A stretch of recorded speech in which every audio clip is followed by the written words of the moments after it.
भारतीय संसद की नई बिल्डिंग में अखंड भारत का नक्शा लगाए जाने पर भड़के नेपाल के विपक्षी दलों ने अब नापाक चाल चली है। काठमांडू के मेयर बालेन्द्र शाह ने अखंड भारत के जवाब में अपने ऑफिस में नया ग्रेटर नेपाल का नक्शा लगाया है। इसमें यूपी और बिहार के कई इलाकों को नेपाल का हिस्सा दिखाया गया है।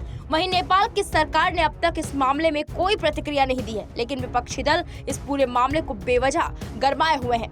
केपी ओली और उनकी पार्टी समेत कई विपक्षी दलों ने प्रचंड सरकार से मांग की है कि वो अखंड भारत के भित्ति चित्र के मुद्दे को भारत के साथ उठाए। इस बीच भारतीय विदेश मंत्री एस जयशंकर ने एक बार फिर साफ कह दिया कि ये नक्शा सम्राट अशोक के साम्राज्य को दिखाता है। काठमांडू के मेयर इस समय बेंगलुरु में हैं और अपनी पत्नी का इलाज करवा रहे हैं। उन्होंने अपने भारत दौरे से पहले इस नक्शे को अपने कार्यालय में लगवाया था। एक समय में नेपाल का साम्राज्य पूर्व में तिस्ता से लेकर पश्चिम में सतलुज नदी तक फैला हुआ था। हालांकि ब्रिटेन के साथ युद्ध के बाद नेपाल को ये बड़ा इलाका गंवाना पड़ा था। इस युद्ध के बाद मेची से लेकर तिस्ता और महाकाली से लेकर सतलुज तक का इलाका हमेशा के लिए भारत का अंग हो गया था।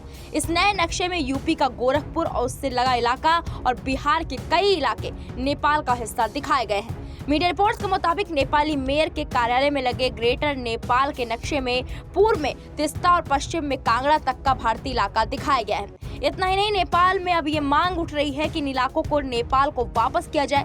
भारत समर्थक कही जाने वाली नेपाली कांग्रेस पार्टी के नेता गगन थापा ने कहा, नेपाल सरकार को आधिकारिक रूप से ग्रेटर नेपाल का नक्शा प्रकाशित करना चाहिए। अगर एक देश सांस्कृतिक नक्शा प्रकाशित करता है और आगे बढ़ता है तो नेपाल को भी ग्रेटर नेपाल का नक्शा प्रकाशित करने का अधिकार है। अगर नेपाल नया नक्शा प्रकाशित करता है तो भारत को इस पर आपत्ति नहीं जताना चाहिए, इसकी बजाय भारत को इसे स्वीकार करना चाहिए।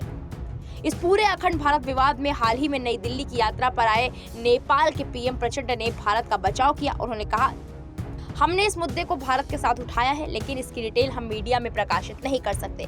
इसके जवाब में भारत ने कहा था कि ये एक सांस्कृतिक और ऐतिहासिक नक्शा है, न कि राजनीतिक नक्शा। इस नक्शे के अध्ययन की जरूरत है, लेकिन मैंने इस मुद्दे को भारत के साथ उठाया था।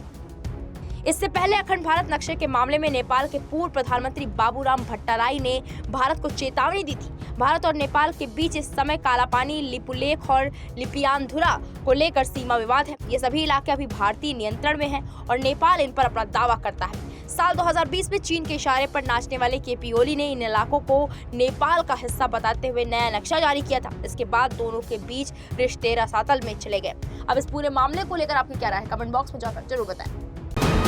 वीके न्यूज, राष्ट्र के नाम।